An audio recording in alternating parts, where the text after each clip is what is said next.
I thought I'd seen everything in my travels, but South Thorin is unlike anything I've known. Its architecture doesn't resemble the Dark Forest.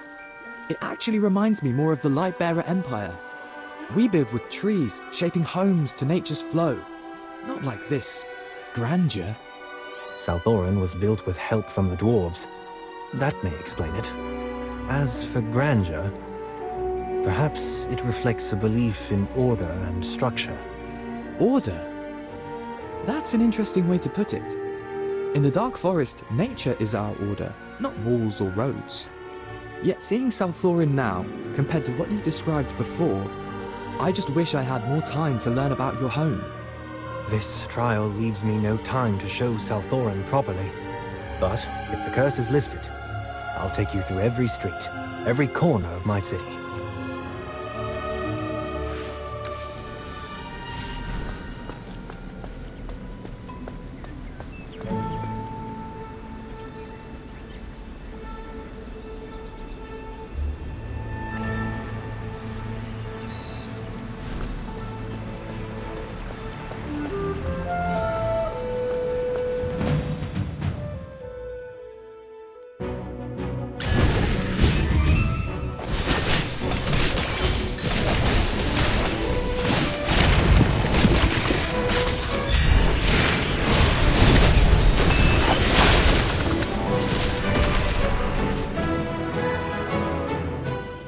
Victory looks good on me.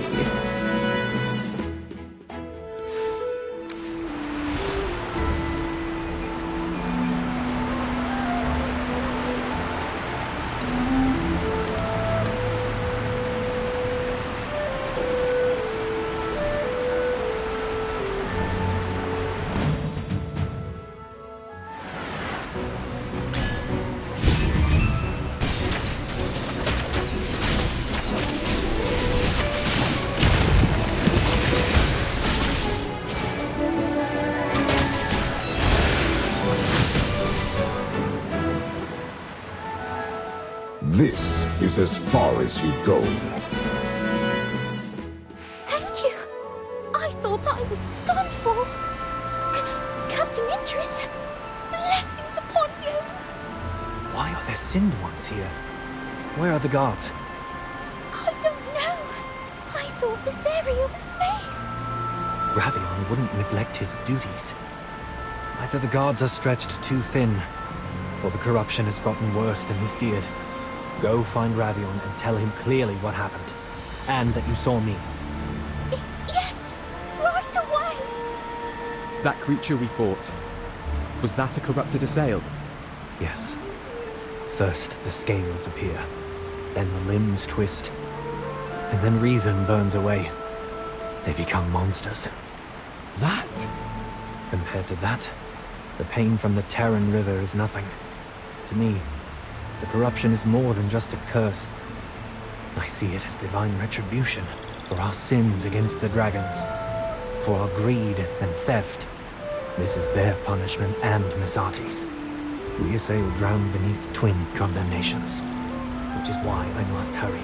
Who knows how many more will suffer if I don't? Understood. The Earth Essence takes priority.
I am Sinar.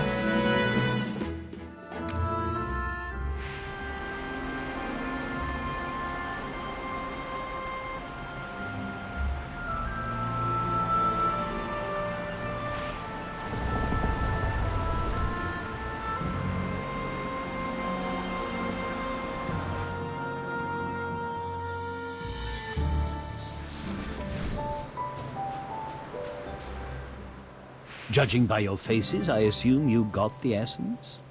We didn't let you down.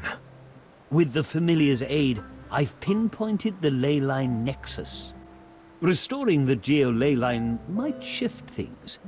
I've already asked Bryon to monitor the other nexuses. He'll alert us if anything goes wrong. The rest is up to you. It shouldn't be too difficult. Just let the Earth essence merge into the geo-ley line, and it will repair itself and reconnect with the other nexuses. Then, Merlin, inject the essence here.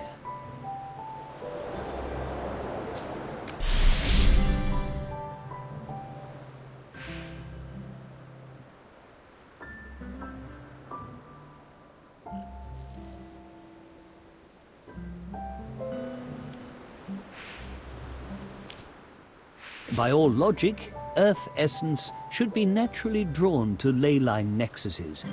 The moment it senses one, it ought to merge right away. Especially here, where the ley line's dried out. This kind of place is usually perfect for restoring balance. So, why isn't it reacting? That would explain it.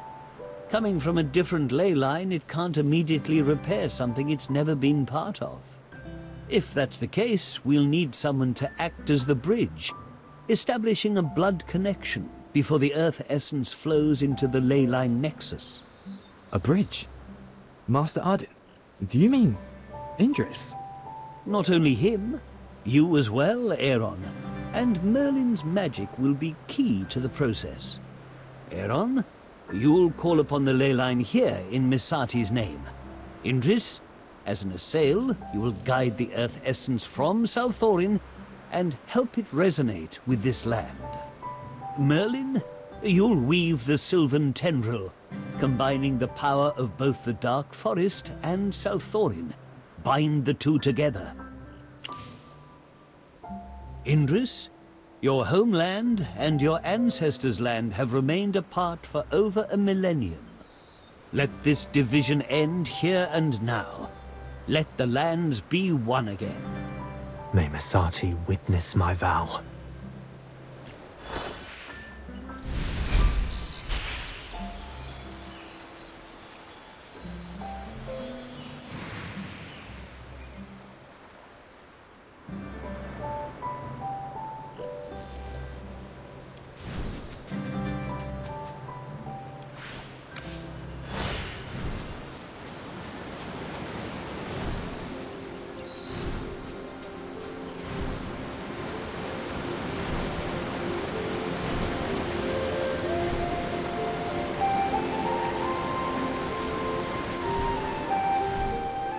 The trial has ended. Misati is lifting her punishment, and now I will act as her hand. But Merlin, I still don't know how to undo what was cast upon us. Reintegration? Ah, you mean returning the Sylvan Tendril that was severed from the Sylvan Egg? Once the Sylvan Egg is whole again, the foundation of the separation curse will be undone. Merlin, with your magic, the Sylvan Tendril has already cleansed Feli and me of the curse. So, with Misati's blessing, and the sacred light of the Lucent Tree, a restored Sylvan Egg may even... That's wonderful news. Finally, a glimmer of hope. There's just one thing I can't wrap my head around. If this punishment stemmed from separation, why did Misati entrust the corrupted part to someone in exile? Even if it was tainted, it was still once part of the Sylvan Egg. It held divine power, didn't it? Perhaps Misati had a greater purpose we do not yet see. For now, let's focus on reintegration. If it works, then we'll journey to Salthorin next. And if it doesn't, no, we won't fail. It's time. Let's begin.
This can't be real. How could something so vile exist within the ivory tree, which was once blessed by Masati? And look at the walls. They're discolored. It's corroding the entire space. The deer spirit brought us here for a reason. We must uncover it. Then we press forward.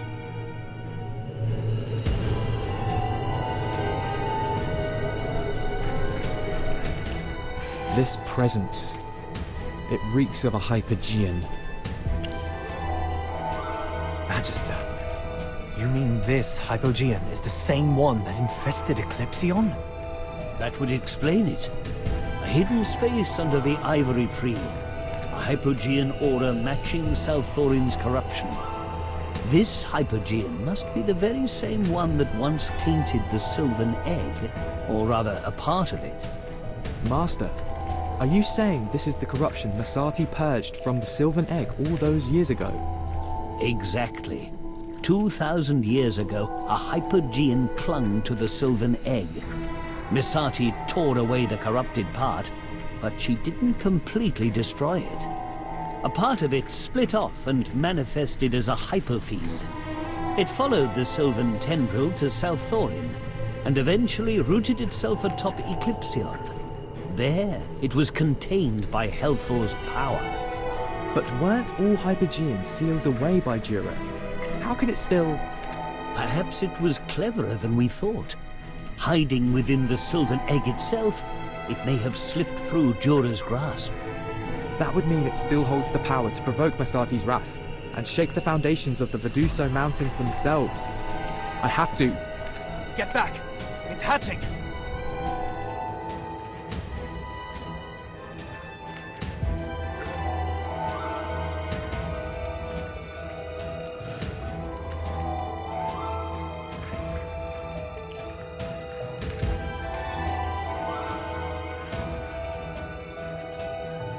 I am reborn again. You are ripe and full. I, Saida, must feast. I must grow. No more cages. I must spread. Vile Hypogean! So you were the one who tainted the Sylvan Egg? It throbbed with promise. It sang to me. It was so rich. I took what I needed. So it was you. The one who forced my people into exile. She's within the ivory tree. If she breaks free, every living thing in the Veduso Mountains could be wiped out. In Masati's name, I will end this.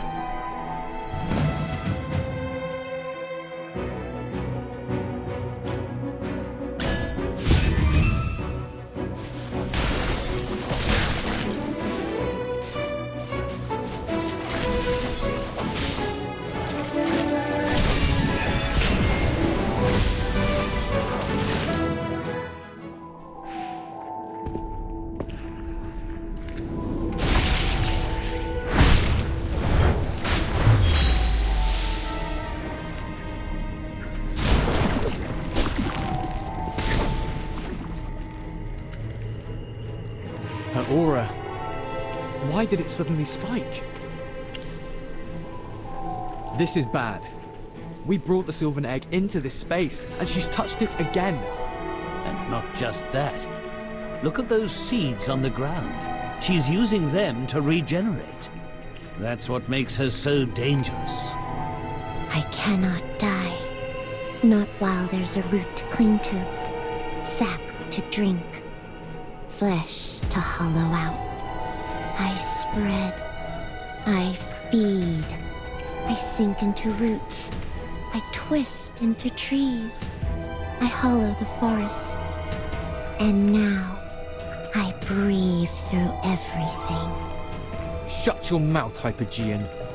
Calm down, Aaron! She's still talking, which means we can still get information out of her. We need to figure out how to beat her. I found the fruit. Warm. Throbbing. They discovered me. Dura tried to cage me. but I slithered free. My roots sank deep, even as the fruit withered, tendrils spreading through dark places, safe, waiting. Then came the fire. It burned, but not all of me. My deepest roots remained hungry, patient. You're here, so sweet and tender. You will feed me now. How generous you are. Come closer. Let me taste. Through you, I'll live forever. Let's try it. We'll burn her seeds to stop her from regenerating. And sever her roots. Cut off the source before she regrows. I'll use the Eclipsion. My bow is said to never miss, and will chase enemies across the land. Powered by the fiery essence of Hellthor and Dragonflame, it's made for hunting down evil like her. Let's strike her down with everything we've got.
Did it work?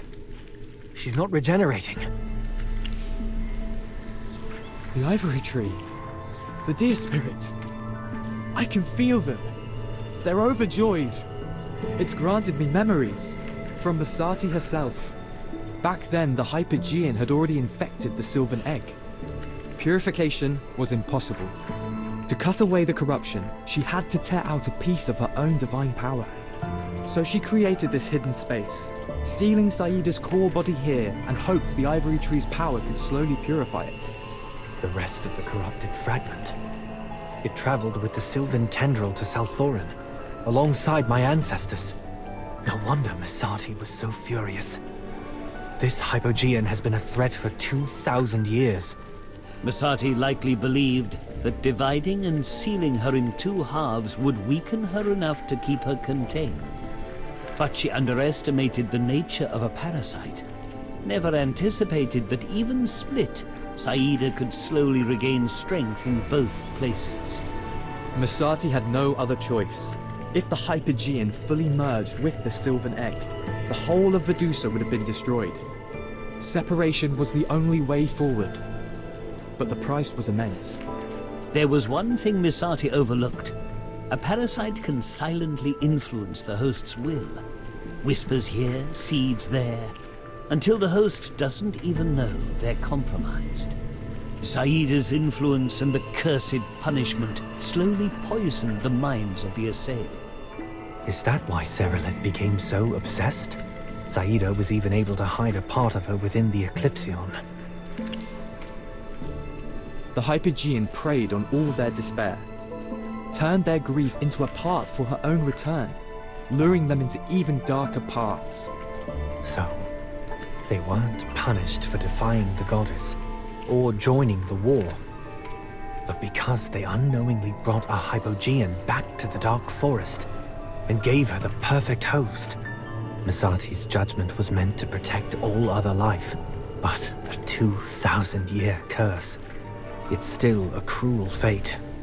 I believe Misati's true intention was never to punish you forever. She was waiting until Saida could be utterly destroyed. Then, this was our true trial. Our redemption. Yes. Now you may tell your people that the Assail curse can finally be lifted.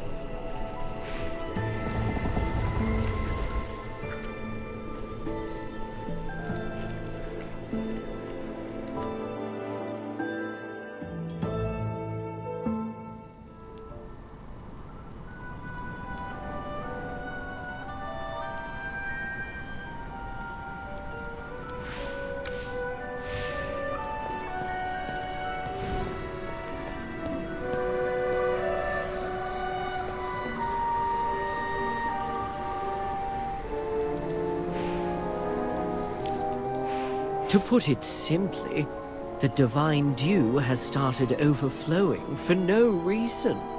And with it everywhere, folks are letting their guard down. Some have gone up to the surface and gotten corrupted. Others are talking about restoring the old ways. Oh, who might this handsome guest be? Ravion, mind your manners in front of our visitors. This is Aaron of the Dark Forest, and this is Ravion of Salthorin. A pleasure, Lord Ravion. I've heard much about you on the way here.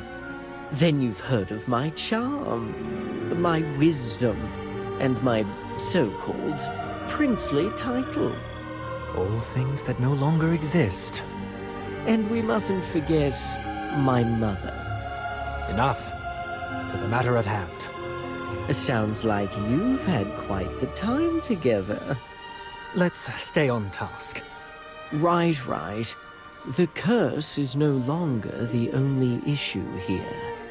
Our divine dew reserves will sustain us, temporarily. But we're close to lifting the... Lifting the curse is merely the beginning, Indris. The true challenge is breaking the chains around people's hearts. The Assail have been bound to the underground and the curse for 2,000 years. Their fear and sense of tradition run deep. Even if the curse lifts tomorrow, do you really think everyone will be ready for a new way of life?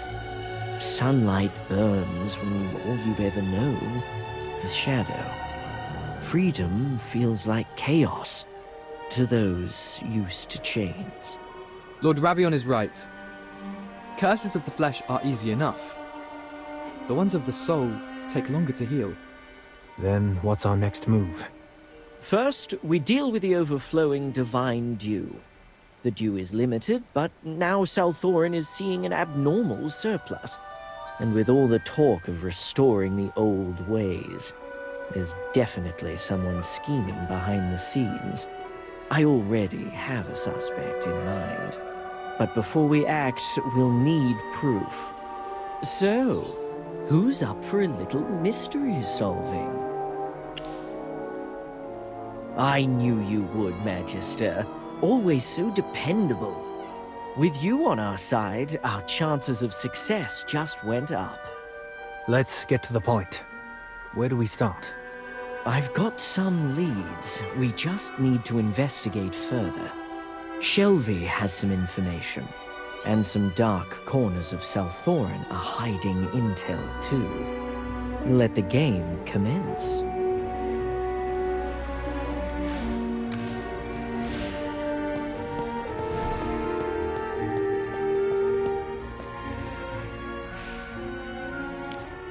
Not more clothing purchases, I assume? Ravion sent us. We need to know what you found out about the Divine Dew. I see. Recently, a large amount of divine dew beyond the usual supply has appeared in Southorn. I've looked into it. The amount on the streets has spiked, but Ravion's controlled source checks out clean. It's like this extra supply appeared out of thin air. Most of it's moving through back channels and black market trades. It's disrupting everything. I assume someone's using the dew to manipulate public sentiment. And fan rumors.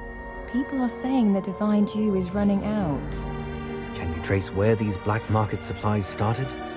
I have a few leads. Former military officers, and certain high-ranking priestesses from the old regime. Théodore and Valara's former subordinates. You catch on quick, Captain Indris. Then I'll spare the rest of the details.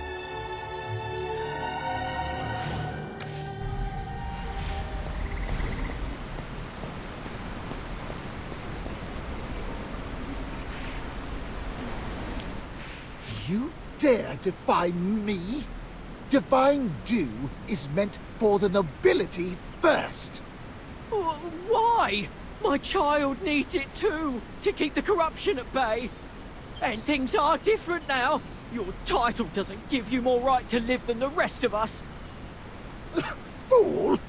Only noble lineage can properly channel the Dew's power. Ridiculous! The Divine Dew is meant to counter the curse. Every assail has the right to receive it. Captain Indris, what brings you here?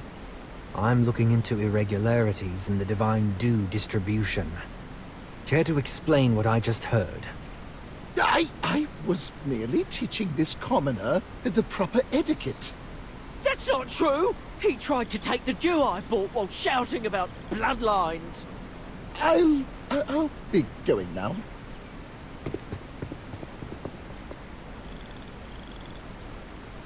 Thank you, Captain Indris. I'll just... Wait. What's this about buying Divine Dew?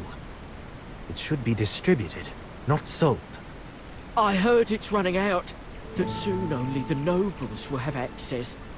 So I bought some on the black market, just in case. Who's spreading such rumors? I'm afraid to say. Don't be. We're not here to punish you. We're here to stop whoever's behind this. All right. It's the priestesses at the Lunaris altar. They claim the curse isn't real. I'm just repeating what I heard. They say the curse, the dragon, none of it ever existed. That when the Queen died, the Divine Dew began to disappear. And there was never enough for everyone.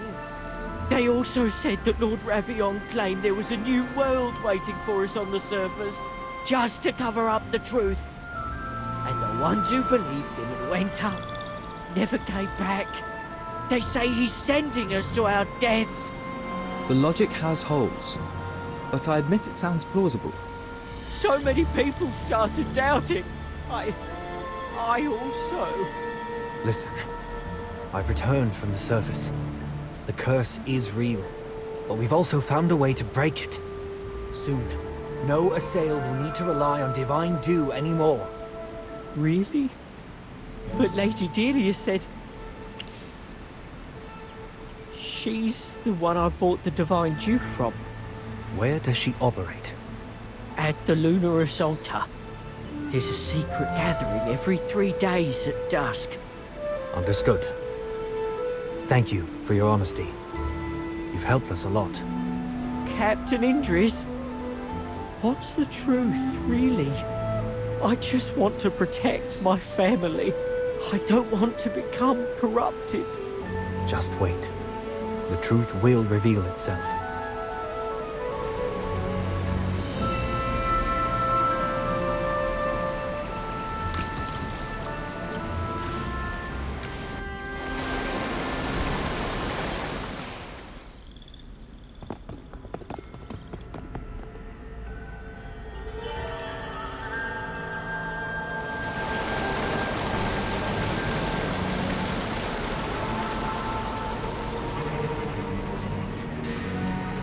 Brothers and sisters, behold, the radiance of true divine Jew. And now, compare it to the diluted mockery in your hands. You've all been deceived by Ravion. There's no curse. Dragons don't exist. The truth is this. Our supply of divine Jew is dwindling. And Ravion. Enough lies. Indris, Ravion's lapdog. Seize them!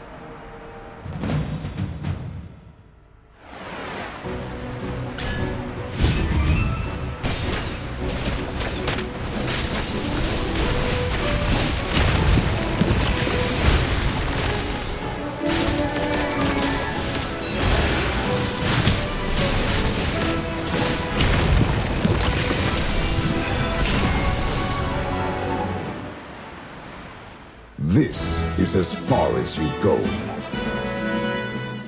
No more lies. Tell us, where did you get all the divine dew from? I have nothing to say to you. Do you think being stubborn will get you through this? My faith is unshakable. I'd sooner die than betray it. Die? Who spoke of killing? Ravion has 1,000 ways to make you speak, but none will be quick or painless. You're bluffing. He wouldn't. He's not like that. Do you really want to test that belief? You forget who raised him. The Queen. Her Majesty. Fine, I'll speak. It's Lord Théodore. He's hiding in the Burning Hollow. He disappeared after the dragon left. It makes sense now. He's been biding his time in the shadows. I'll have Delia taken away, and then we'll go straight to Théodore. I learned from Ravion. Effective, it seems. Ravion inherited Serelith's cunning, but wields it differently. He disarms with charm before striking. He sounds quite skilled. Ravion's more complicated than anyone imagines. He was raised in his mother's shadow, yet carved an opposite path. But now's not the time to discuss Ravion. We need to meet with Théodore.